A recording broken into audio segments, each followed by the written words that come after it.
సురక్షిత flight architect doctor Shubha Venkatesh Iyengar, Padmashri 2026. India's advanced visibility system ఏర్పరిచిన వ్యక్తిగా ప్రసిద్ధి చెందిన డాక్టర్ శుభ చిన్నప్పుడు కంటికి కనిపించని వాటిని కనుగోవాలనుకునేవారు. నాకు సైన్స్ అంటే ఆసక్తి. ఇది జరుగుతున్న విషయాల గురించి కొత్తవి తెలుసుకోవడంలో నాలో ఆసక్తిని పెంచింది. అందుకే నేను సైన్స్ తీసుకోవాలనుకుని నా సైంటిఫిక్ నాలెడ్జ్ ని సంతృప్తి పరచుకోవడానికి చాలా పనులు చేశాను. ఆమె 9 మంది తోబుట్టువులలో అందరికంటే చిన్నదైనా తన అన్నయ్య ఇంజనీరింగ్ నోట్స్ లో సహాయం చేయగలిగేంత పరిజ్ఞానం ఆమెకు అప్పుడే ఉండేది. ఆమెకు సైన్స్ అనేది పూర్తిగా సహజ సిద్ధం. ఆమె చదువులో ర్యాంకులు సాధిస్తూ టాపర్ గా నిలిచింది. అందువల్ల ఆమె పరీక్ష గాని ఇంటర్వ్యూ గాని లేకుండానే సిఎస్ఐఆర్ ఫెలోషిప్ ను కూడా సాధించింది. మెటీరియల్ సైన్స్ లో ఆమె చేసిన పిహెచ్డి తక్కువ ఖర్చుతో కూడిన థర్మోఫిజికల్ ఇన్స్ట్రుమెంట్స్ అభివృద్ధికి ఒక మైలురాయిగా నిలిచింది. అది అనేక మెటీరియల్స్ కోసం హై ప్రెషర్స్ ఇంకా టెంపరేచర్స్ వద్ద ఫేజ్ డయాగ్రామ్స్ స్థాపించడంలో అడ్వాన్స్ రీసెర్చ్ కు వీలు కల్పించింది. నిజానికి ఆమె రాసిన 3 పేపర్స్ ను నాసా కూడా తమ అధికారిక రిపోర్ట్స్ లో ప్రచురించింది. ఏళ్ల తరువాత డిఫైనింగ్ టెస్ట్ ఎదురైంది. ఇండియాలో ఒక కీలకమైన విజిబిలిటీ సిస్టమ్ సమస్యలను ఎదుర్కొంటోంది. ఆమెకు 3 నెలల సమయం మాత్రమే ఇవ్వబడింది.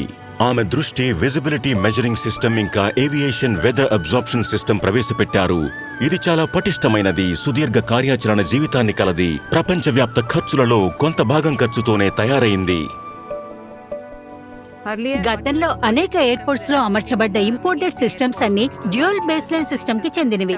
అక్కడ 75 మీటర్లు ఇంకా 50 మీటర్ల దూరాల కోసం వేర్వేరు సిస్టమ్స్ ఉండేవి. కానీ దీన్ని కేవలం 30 మీటర్స్ బేస్లైన్ తో పనిచేసే సిస్టమ్ గా మార్చాం. ప్రస్తుతం దృష్టి 171 ఎయిర్పోర్ట్స్ ఇంకా ఎయిర్ బేసెస్ కు సేవలు అందిస్తోంది. పూర్తిగా ఇండియాలో తయారైనది. ఇది ప్రభుత్వానికి కోట్లాది రూపాయలను ఆదా చేయడమే కాకుండా అత్యంత తక్కువ విజిబిలిటీ ఉన్న పరిస్థితుల్లో కూడా పైలట్లు సురక్షితంగా విమానాలను దించేందుకు వీలు కల్పించింది. ఇప్పుడు దీనిని WMOతో పాటు ICAO కూడా ఇతర దేశాలకు సిఫార్సు చేస్తోంది.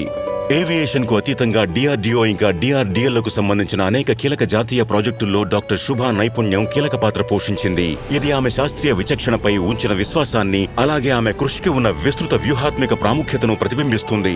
కాబట్టి అత్యంత విశిష్టమైన తన కెరియర్ అంతా అన్ని రకాల విద్యాపరమైన మరియు వృత్తిపరమైన పురస్కారాల రూపంలో గుర్తింపు పొందడంలో ఆశ్చర్యం లేదు.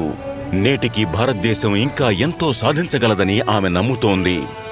దేశానికి అవసరమైనట్టుగా సేవలు చేస్తూనే ఉండాలని అనుకుంటాను. కొత్త వ్యవస్థలు రూపొందించడం, నూతన పద్ధతులను అభివృద్ధి చేయడం ద్వారా దేశానికి సహాయం అవసరమైనప్పుడల్లా సిద్ధంగా ఉంటాను.